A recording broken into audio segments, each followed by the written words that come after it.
আসসালামু আলাইকুম রহমতুল্লাহি ওবরাকাতুহ।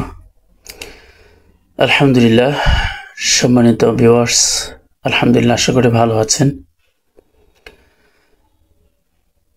যারা আমাদের ইতিপূর্বের ভিডিওগুলো দেখেছেন, যাদের শেখার জন্য আগ্রহী আছে, আশা করি পড়াগুলো আয়ত্ত করেছেন।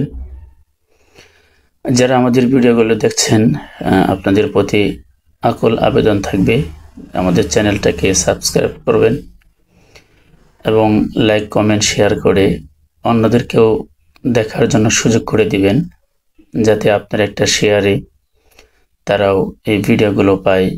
যদি আপনার একটা শেয়ারে একটা হরফও যদি একজন পড়ে, তাহলেও একটা হরফ পড়ার বিনিময়ে সর্বনিম্ন হলেও আপনি 10টি নেকি পাবেন।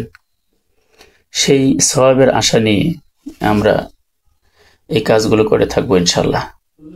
আজকের আমাদের যে পড়াটা দিচ্ছি, আমরা আগে যে পড়াগুলো শিখেছিলাম, যে আস্থা, ভাঙ্গা, জোড়া, সেইগুলোকে আজকে একত্রিতভাবে যেভাবে আসবে সেই পড়াগুলো আমরা আজকে পড়ব ইনশাল্লাহ।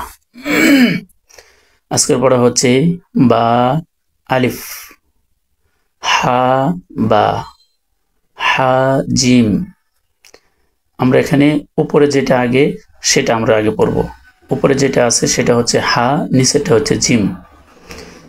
তারপর বলে দিচ্ছি বা আলিফ, হা বা, হা জিম, জিম দাল, মিম আইন, আইন সদ, র লাম, লাম কাফ, হা ওয়াও, লাম হা, হা মিম, মিম নুন, লাম আলিফ,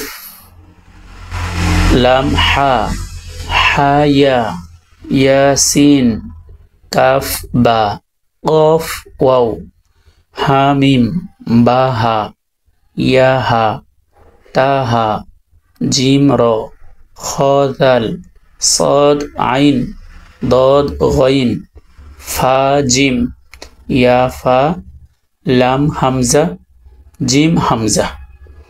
এখানে শেষে যে দুইটা শব্দ, এখানে হচ্ছে আপনার লাম, নিচে দেওয়া আছে ওয়াও, উপরে হামজা।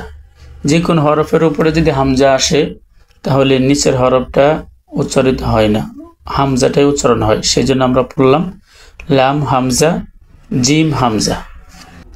আমরা আমাদের পড়াগুলো যথাসাধ্য চেষ্টা করে শেখার জন্য চেষ্টা করবো ইনশাআল্লাহ। আসসালামু আলাইকুম রহমতুল্লাহ।